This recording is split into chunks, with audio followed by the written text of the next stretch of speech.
Agar siz yoki ota-onangiz 6 yoshdan oshgan bo'lsa, bugungi mavzu sizga bevosita tegishli.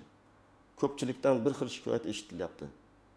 Yoshim katta bo'lgani uchun meni davolashni xohlashmayapti. Operatsiyaga olmaymiz deyishdi. 6dan keyin baribir foydasi yo'q degandek gap qilishdi. Qabulga yozilguncha ahvolim og'irlashdi. Eng xavotirlisi odamlar orasida maxfiy buyruq bor emish, 6 yoshdan keyin qimmat davolash qilinmas emish degan gaplar yuribdi. Men bugun bu masalani hissiyot bilan emas, aniq va tushunarli qilib ochib beraman. Aslida qonuniy tartib qanday? Shifokor qachon davolashni rad etishi mumkin? Qachon esa bu ochiqdan ochiq noqonuniy bo'ladi? Siz nimalarni talab qilishga haqlisiz va amalda huquqingizni qanday himoya qilasiz? Bu ma'lumot juda muhim, chunki bir kun kelib hammamiz bemor bo'lishimiz, ota-onamizni shifoxonaga olib borishimiz yoki tez yordam chaqirishimiz mumkin. Videoni hozirroq kanalga obuna bo'lib, like bosib qo'ying. Chunki bunday mavzularda odamlar ko'pincha kech qolib harakat qiladi. Siz esa oldindan bilib olsangiz, kerakli vaqtda to'g'ri gapni aytasiz, to'g'ri hujjatni so'raysiz va o'zingizni yoki yaqinlaringizni himoya qila olasiz. Avval qanday edi? Hozir nima o'zgardi? Avval ko'pchilik shifoxonaga borganda shifokor bilan bevosita gaplashar, qabulda navbat tursa ham ko'pincha ko'rib qo'yamiz, yotqizamiz, tahlil topshirasiz degan tartib bo'lardi. Hozir esa tizim ancha murakkablashdi. Yo'llanma, elektron navbat, oilaviy shifokor, tuman tibbiyot birlashmasi, viloyat markazi, respublika ixtisoslashgan markazi, kvota, imtiyozli dori, sug'urta elementlari, pullik va bepul xizmatlar aralashib ketgan. Oddiy odam qayerga borishni, kimdan nima talab qilishni bilmay qoladi. Shu bo'shliqdan mish-mishlar paydo bo'ladi. Masalan, bir joyda shifokor bu yoshda operatsiya xavfli deydi. Bemor yoki qarindoshi buni meni yoshim uchun davolashmayapti deb tushunadi. Boshqa joyda esa shifoxonada joy yo'q bo'ladi, navbat uzoq bo'ladi, kvota tugagan bo'ladi. Buni ham odamlar kattalarni olmayapti deb qabul qiladi. Yana ayrim hollarda afsuski tibbiyot xodimlari qo'pol gapiradi yoki mas'uliyatsiz munosabat qiladi. Yoshingiz o'tgan, nima qilamiz endi? Uyda qaranglar. Bunaqa holatda davolashning foydasi yo'q kabi gaplar aytiladi. Mana shunday gaplar odamlarda demak tepada buyruq bor degan qo'rquvni kuchaytiradi. Men aniq aytaman. Insonni faqat yoshi 6dan oshgani uchun davolamaslik, qabul qilmaslik, tekshiruvdan o'tkazmaslik yoki yordam bermaslik mumkin emas. Tibbiyotda yosh muhim omil bo'lishi mumkin, lekin u yagona sabab bo'la olmaydi. Shifokor qaror qabul qilayotganda bemorning umumiy ahvoli, yurak, buyrak, jigar faoliyati, bosimi, qand kasalligi, nafas olish, qon tahlillari, operatsiya xavfi, dorilarga chidamliligi va davolashdan kutilayotgan foydani hisobga oladi. Lekin siz 6dan oshgansiz. Shuning uchun davolamaymiz degan yondashuv tibbiy ham, insoniy ham, huquqiy ham jihatdan noto'g'ri. Birinchi narsa 6 yosh keksalikning boshlanishi bo'lishi mumkin. Lekin bu davolash tugaydi degani emas. Bugun 65 yoshli odam yugurib yuradi, ishlaydi, sayohat qiladi, nabiralarini boqadi. Boshqa bir 35 yoshli odam esa og'ir yurak yetishmovchiligi, qandli diabet va buyrak muammosi bilan murakkab holatda bo'lishi mumkin. Demak, davolash qarori pasportdagi yoshga qarab emas, bemorning real tibbiy holatiga qarab qabul qilinadi. Masalan, 67 yoshli ayolda o't pufagida tosh bor. Og'riq takrorlanadi. Har safar tez yordam chaqiriladi. Shifokorlar uni tekshiradi. Yuragi nisbatan yaxshi, bosimi nazoratda, qon darajasi to'g'ri bilan me'yorda. Bunday bemorga operatsiya qilish mumkin bo'lishi ehtimoli yuqori. Albatta, anesteziolog ko'radi, kardiolog xulosa beradi. Xavflar tushuntiriladi. Lekin 6-7 yoshdasiz qilmaymiz deyish to'g'ri emas. Ikkinchi misol, 7-2 yoshli erkakda son suyagi bo'yinsinadi. Qarindoshlari yoshi katta operatsiya qilishmaydi deb qo'rqadi. Aslida bunday holatlarda ko'p mamlakatlarda ham, bizda ham imkon bo'lsa operatsiya ko'rib chiqiladi. Chunki bemor yotib qolsa, o'pka shamollashi, trom, yara, umumiy holatning keskin yomonlashishi xavfi ortadi. Operatsiya xavfli bo'lishi mumkin, lekin yotib qolish ham xavfli. Shuning uchun qaror yoshi katta degan bitta gap bilan emas, aniq tekshiruvlar asosida qabul qilinishi kerak. Uchinchi misol. 60 yoshli ayol insult alomatlari bilan keladi.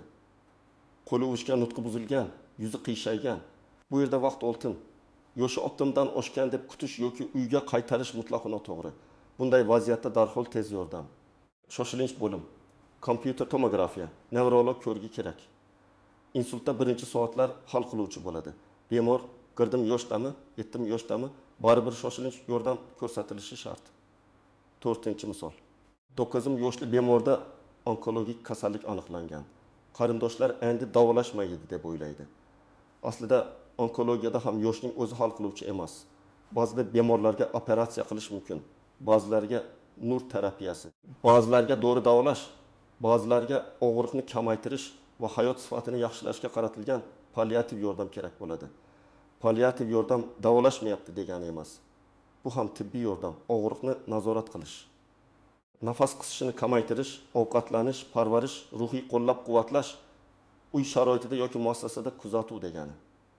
Kimlar alohida e'tiborli bo'lishi kerak? Birinchidan, yurak qon tomir kasalligi borlar. Stenokardiya. Infarkt o'tkazganlar, yurak yetishmovchiligi, ritm buzilishi bo'lganlar. Ikkinchidan, qandli diabeti borlar. Chunki yara sekin bitishi, infeksiya xavfi, buyrak va ko'z asoratlari bo'lishi mumkin. Uchinchidan, buyrak yetishmovchiligi, jigar sirrozi, surunkali o'pka kasalligi borlar. 4-dan, bir vaqtning o'zida 5 ta dori ichadigan bemorlar. Ularda dorilar bir-biriga ta'sir qilishi mumkin. 5-dan, xotira pasayishi, yiqilish, bosh aylanishi, vazn kamayishi, ishtaha yo'qolishi bo'lgan keksalar. Bular qarilik deb o'tib ketiladigan belgilar emas, tekshiruv talab qiladigan holatlar. Kimlar vahimaga tushmasligi kerak? Agar siz 65 7 yoshda bo'lib, ahvolingiz barqaror bo'lsa, muntazam shifokor nazoratida bo'lsangiz, tahlillaringiz tekshirib tursa, dorilarni to'g'ri ichsangiz, sizga tibbiy yordam berilmaydi deb oldindan qo'rqmang. Lekin bitta muhim shart bor. Hujjatlaringiz tartibli bo'lsin. Kasallik tarixingiz, tahlillar, dorilar ro'yxati, allergiya haqida ma'lumot bo'lsin. Chunki shifokor sizni birinchi marta ko'rayotgan bo'lsa, qo'lida ma'lumot bo'lmasa, qaror qabul qilish qiyinlashadi. Endi eng muhim nozik tomonga o'tamiz. Ba'zan shifokor bu muolaja sizga mumkin emas desa, bu kamsitish emas, balki tibbiy ehtiyotkorlik bo'lishi mumkin. Masalan, 2 yoshli bemorda og'ir yurak yetishmovchiligi bor, nafas olishi yomon, buyrak ko'rsatkichlari juda past, unga katta operatsiya qilish hayot uchun juda xavfli bo'lishi mumkin. Shifokor operatsiya qilmaymiz desa, u bemorni tashlab qo'yayotgani emas, balki operatsiya foydasidan ko'ra zarari ko'proq bo'lishini aytayotgan bo'lishi mumkin. Lekin bunday qaror og'zaki, qo'pol, tushuntirishsiz bo'lmasligi kerak. Bemor va oila a'zolariga sabablar tushuntirilishi, muqobil yo'l aytilishi, konservativ davolash yoki palliativ yordam rejasi berilishi kerak. Yana bir tuzoq, joy yo'q degan gap. Shifoxonada joy bo'lmasligi mumkin. Bu real muammo. Lekin shoshilinch holatda bemorni ko'chada qoldirib bo'lmaydi. Kamida ko'rik, birlamchi yordam holatini barqarorlashtirish, zarur bo'lsa boshqa muassasaga yo'naltirish bo'lishi kerak. Agar bemor hushsiz bo'lsa, qon ketayotgan bo'lsa, kuchli ko'krak og'rig'i, insult belgisi, nafas qisishi, og'ir travma, bosimning juda tushib ketishi yoki ko'tarilishi bo'lsa, ertalab keling, navbatga yoziling degan javob xavfli. Yana bir nozik masala. Kvota va bepul davolanish. Ba'zi yuqori texnologik operatsiyalar, murakkab tekshiruvlar, protez qo'yish, kardiojarrohlik, onkologik muolajalar uchun navbat yoki yo'llanma kerak bo'lishi mumkin. Bu davolashmaydi degani emas. Bu moliyalashtirish va tartib masalasi. Lekin odamga aniq aytilishi kerak. Qaysi komissiyaga boradi? Qanday hujjat kerak? Navbat raqami bormi? Taxminiy muddat qancha? Shoshilinch holat bo'lsa, tartib qanday o'zgaradi? Agar sizga faqat kvota yo'q deyishsa, shu gap bilan to'xtab qolmang. Yozma tushuntirish yoki keyingi bosqichni so'rang. Ko'p shikoyatlar dorilar bilan bog'liq. Keksa bemorga takis mironta dori yoziladi, bosimga, qandga, qon suyultirishga, oshqozonga, og'riqqa, vitaminlarga, keyin bemor bosh aylanishi, yiqilish, holsizlik, ishtaha yo'qolishidan shikoyat qiladi. Ba'zan muammo kasallikda emas, dorilar kombinatsiyasida bo'ladi. Shuning uchun men har doim aytaman, 6 yoshdan keyin har bir yangi dori savol bilan boshlanishi kerak. Bu dori nima uchun? Qancha muddat ichaman? Qaysi dorilarim bilan birga ichsam bo'ladimi? Qon bosimi tushib ketmaydimi? Qandimga ta'sir qilmaydimi? Oshqozonimga zarar qilmaydimi? Agar qon suyultiruvchi ichayotgan bo'lsam, ukol yoki og'riq qoldiruvchi bilan xavf bormi? Yana bir muhim nuqta. Qarindoshlar ba'zan bemor nomidan qaror qabul qilib yuboradi. Onamga aytmang, otam bilmasin, u baribir tushunmaydi. Agar bemor hushyor, aqli raso, vaziyatni tushuna olsa, uning roziligi va fikri muhim. Tibbiyotda bemorning ongli roziligi degan tushuncha bor. Shifokor bemorga tushunarli tilda kasallik davolash usuli, xavf va muqobillar haqida aytishi kerak. Bemor savol berishga haqli, qarindoshlar yordam beradi. Lekin bemorning o'zini butunlay chetga chiqarib qo'yish to'g'ri emas. Maxfiy buyruq haqida alohida gapiraman.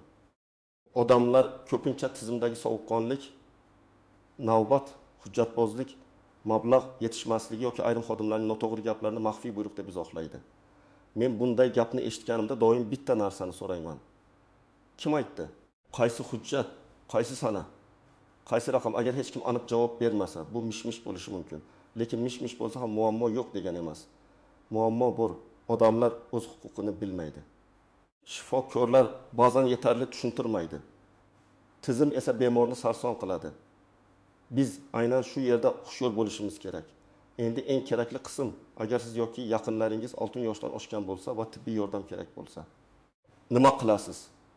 Birinchi qadam, holat shoshilinchmi, yo'qmi, aniqlang. Agar ko'krakda kuchli og'riq, nafas qisishi, hushdan ketish, insult belgisi, kuchli qon ketish, yuqori isitma bilan og'ir holat, travma, yiqilishdan keyin oyoqqa tura olmaslik, bosim juda yuqori bo'lib bosh og'rishi va ko'rish buzilishi bo'lsa, kutmang. Milyochga qo'ng'iroq qiling yoki eng yaqin shoshilinch bo'limga boring. Telefonda bemorning yoshini, asosiy kasalliklarni, hozirgi alomatlarini aniq ayting. Mekasmi yosh qandli diabet bor. 30 daqiqadan beri nutqi buzildi. O'ng qo'li ishlamayapti degan ma'lumot ahvoli yomon degandan ancha foydaliroq. Ikkinchi qadam. Barcha hujjatlarni bitta papkaga yig'ing. Pasport yoki ID karta nusxasi, pensiya guvohnomasi bo'lsa, tibbiy karta, oldingi epikrizlar, operatsiya hujjatlari, tahlil natijalari, UZI, MRT, KT javoblari, EKG, shifokor xulosalari. Allergiya haqida ma'lumot, hozir ichayotgan dorilar ro'yxati. Dorilar ro'yxatida nomi, dozasi va kuniga necha marta ichish yozilsin. Masalan, amlodipin 5 mg ertalab, metformin 1000 mg kuniga 2 marta, aspirin 100 mg kechqurun. Bu oddiy ro'yxat shifokorga juda katta yordam beradi. Uchinchi qadam, oilaviy shifokor yoki poliklinikadan boshlang. Agar holat shoshilinch bo'lmasa, yo'llanma kerak bo'lsa, uni yozma yoki elektron shaklda rasmiylashtiring. Og'zaki aytishni keyin isbot bo'lmaydi. Qaysi mutaxassisga, qaysi markazga, nima sababdan yuborilayotganini aniqlang. Agar sizga borib ko'ring deyishsa, iltimos, yo'llanmani rasmiy qilib bering. Tashxis va tavsiyani yozing deb so'rang. To'rtinchi qadam, shifokor rad etsa sababini yozma so'rang. Men janjal qiling demayman. Aksincha, xotirjam va aniq gapiring. Doktor, sizning fikringizni tushunmoqchiman. Davolash yoki yotqizish nega mumkin emas? Iltimos, kartamga tibbiy asosini yozib bering. Qaysi ko'rsatkichlar bunga to'sqinlik qilyapti? Muqobil davolash rejasi qanday? Agar qaror tibbiy asosli bo'lsa, shifokor tushuntiradi. Agar muammo mas'uliyatsizlik bo'lsa, yozma so'rovdan keyin ko'pincha munosabat jiddiylashadi. 5-qadam, ikkinchi fikr oling. Ayniqsa katta operatsiya, onkologik davolash, yurak stenti, protez, murakkab jarrohlik, kimyoterapiya yoki davolab bo'lmaydi degan xulosa bo'lsa, boshqa mutaxassis ko'rigidan o'tish foydali. Bu shifokorga ishonmaslik emas. Bu katta qaror oldidan ehtiyotkorlik. Ikkinchi fikr ko'pincha davolash yo'lini aniqlashtiradi. Kimdadir operatsiya xavfli bo'lsa, dori bilan yuritish mumkin. Kimdadir aksincha operatsiyani kechiktirish xavfli bo'ladi. 6-qadam, shikoyat qilish tartibini biling. Avval bo'lim mudir yoki bosh shifokorga murojaat qiling. Murojaatni yozma qiling. Kim, qachon, qayerda, nima bo'ldi, kim nima dedi, qanday yordam ko'rsatilmagan. Bemorning holati qanday? Siz nima talab qilyapsiz?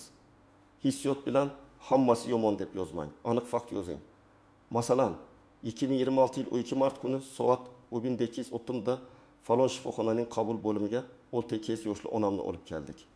Qon bosimi 2010 bosh aylanishi, chap qo'lda uvishish bor edi. Ko'rikdan keyin yotqizish rad etildi. Yozma xulosa berilmadi. Yozma xulosa tekshiruv natijalari va keyingi davolash rejasini berishingizni so'rayman. Mana shunday murojaat ancha kuchli. Agar muammo hal bo'lmasa, Sog'liqni saqlash boshqarmasi, tegishli vazirlikning murojaat kanallari, ishonch telefonlari, xalq qabulxonasi yoki boshqa rasmiy idoralarga murojaat qilish mumkin. Muhimi, sizda hujjat bo'lsin.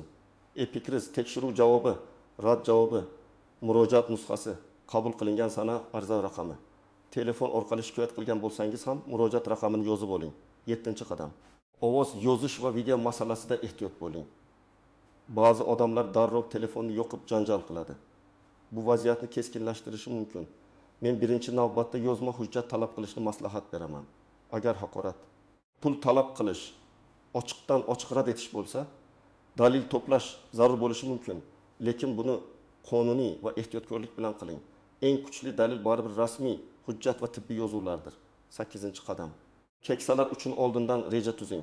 Uyda bitta shoshilinch papka bo'lsin. Unda hujjatlar, dorilar ro'yxati, yaqin qarindoshlar telefon raqami, allergiyalar, asosiy tashxislar yozilgan varaq tursin. Qari odam yolg'iz yashasa, qo'shni yoki qarindoshda kalit bo'lishi, telefon doim zaryadda turishi, bir yo'lchi va yaqinlar raqami ko'rinadigan joyga yozib qo'yilishi kerak.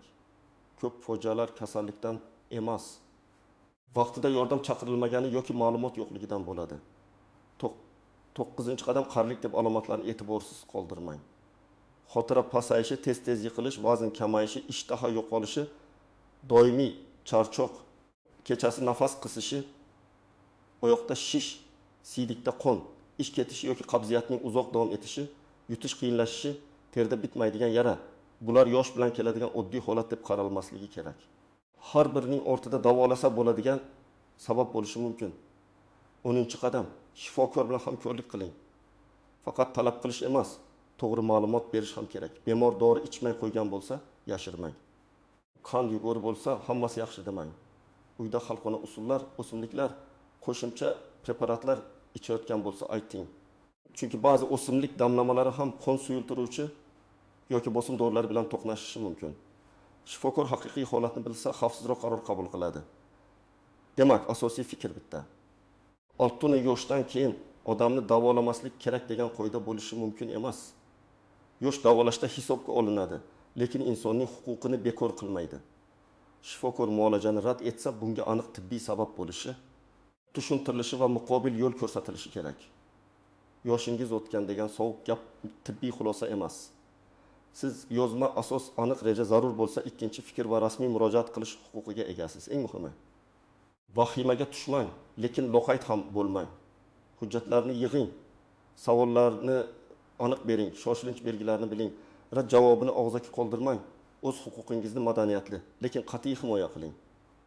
Keksalarimizning hayoti, og'riqsiz yashashi, harakatda bo'lishi, hurmat bilan davolanishi jamiyatning eng muhim mezonlaridan biridir. Sizning hududingizda shunaqa holatlar bo'lganmi? Yoshingiz katta deb davolashni cho'zishganmi yoki aksincha yaxshi yordam ko'rsatishganmi? Izohlarda yozing. Boshqalar ham tajribangizdan foydalansin. Videoga like bosing, kanalga obuna bo'ling va bu videoni ota-onasi, buvisi, bobosi yoki yoshi katta yaqinlari bor insonlarga yuboring. Chunki bu ma'lumot bir kuni kimningdir sog'lig'i, hatto hayotini saqlab qolishi mumkin.